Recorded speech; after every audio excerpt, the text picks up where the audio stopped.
Gurgaon police ने एक park में बैठे कपल्स के खिलाफ कार्रवाई की और उन्हें पकड़ने के बाद वहीं सजा भी दे दी। कईयों से कान पकड़कर उठक बैठक कराई गई तो कईयों को थाने ले जाया गया और बाद में पेरेंट्स को बुलाकर उनको पेरेंट्स के हवाले कर दिया गया। कुछ कपल्स ने इसकी शिकायत की तो इस कार्रवाई में शामिल पुलिस अधिकारी को सस्पेंड कर दिया गया। तो ऐसे में जानना बहुत जरूरी है कि आखिर मॉरल पुलिसिंग के नाम पर कपल्स पर इस तरह की कार्रवाई के बारे में कानून क्या कहता है। सो गाइस, मैं हूं ईशान और आज की इस वीडियो में हम यही बात करने वाले हैं कि अगर कपल्स पब्लिक प्लेस पर बैठे हैं या पार्क में बैठे हैं तो पुलिस का उनको मॉरल पुलिसिंग के नाम पर परेशान करना सही है या गलत है। तो चलिए शुरू करते हैं।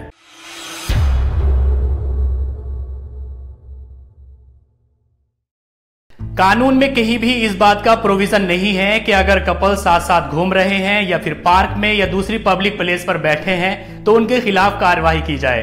पुलिस सीआरपीसी और आईपीसी के आधार पर ही कार्यवाही कर सकती है, लेकिन गैस और कॉन्सेप्ट के आधार पर कार्यवाही नहीं कर सकती है। अगर कोई कपल्स बैठे हुए हैं और एक दूसरे से बातचीत में मशगूल है तो पुलिस ये कॉन्सेप्ट बनाकर कि वो गलत हरकत कर सकते हैं, कोई कार्यवाही नहीं कर सकती। भारत के हर नागरिक को लाइफ एंड लिबर्टी का अधिकार मिला हुआ है।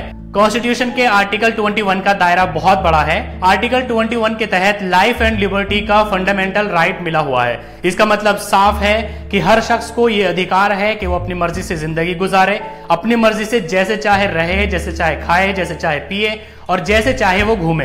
कपल्स अगर बालिग हैं तो वो अपनी मर्जी से एक साथ घूम सकते हैं, रह सकते हैं, चाहे तो शादी कर सकते हैं। इस मामले में कोई पुलिसिंग नहीं हो सकती। पुलिस को कोई अधिकार नहीं है कि उनको परेशान करे, लेकिन पुलिस को यह अधिकार है कि अगर कोई शख्स गलत हरकत करता हुआ दिखे तो वो उसके खिलाफ कार्यवाही कर सकती है, लेकिन कॉन्सेप्ट के आधार पर कोई कार्यवाही नहीं कर सकती। पब्लिक प्लेस पर अश्लील हरकत यानी ऑब्सेंस को कानून में डिफाइन किया गया है। आईपीसी सेक्शन 294 के तहत इसके लिए कार्रवाई का प्रोविजन भी किया गया है। अगर कोई शख्स अश्लील हरकत करता है और इस कारण से किसी की फीलिंग हर्ट होती है तो वो पुलिस को इसकी शिकायत कर सकता है। पुलिस को ये देखना होगा कि समाज के हिसाब से कपल या फिर किसी और की हरकत अश्लीलता यानी ऑब्सेनिटी के दायरे में आती है या नहीं।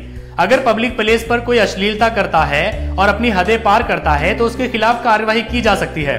हालांकि जगह के हिसाब से अश्लीलता की डेफिनेशन चेंज हो जाती है। जैसे अगर कोई पब्लिक प्लेस पर किस करता है तो ये आईपीसी 294 के तहत अश्लीलता है, लेकिन अगर कोई क्लब में या फिर किसी प्राइवेट जगह पर किस करता है तो ये अश्लीलता के दायरे में नहीं आएगा। इसी तरह अगर किसी छोटे शहर या गांव के कपल्स बाहों में बाहें डाल करके घूमते हैं या एक दूसरे को गले लगाते हैं तो लोगों को इससे ऑब्जेक्शन हो सकता है, लेकिन वही मेट्रो सिटी में या गोवा वगैरह के इलाके में कपल एक दूसरे को हक करते हैं तो ये अश्लीलता के दायरे में नहीं आता है। चलिए बात करते हैं शिकायत के बारे में। अगर पब्लिक प्लेस पर कोई अश्लीलता करता है या फिर हदें पार करता है तो इसकी शिकायत की जा सकती है।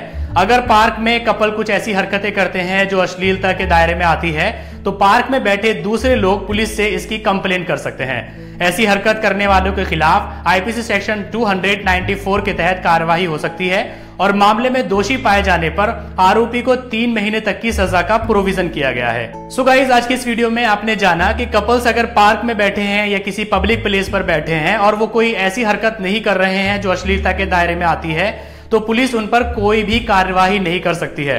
अगर पुलिस उनको फिर भी मॉरल पुलिसिंग के नाम पर परेशान करती है तो वो इसकी कंप्लेन कर सकते हैं। कंप्लेन करने पर उस पुलिस वाले को सस्पेंड तक किया जा सकता है। तो दोस्तों, अगर आपको ये वीडियो पसंद आया है इसको लाइक करिए, अपने फ्रेंड्स के साथ शेयर करिए और अगर आपके मन में कोई क्वेश्चन है तो आप नीचे कमेंट करके पूछ सकते हैं।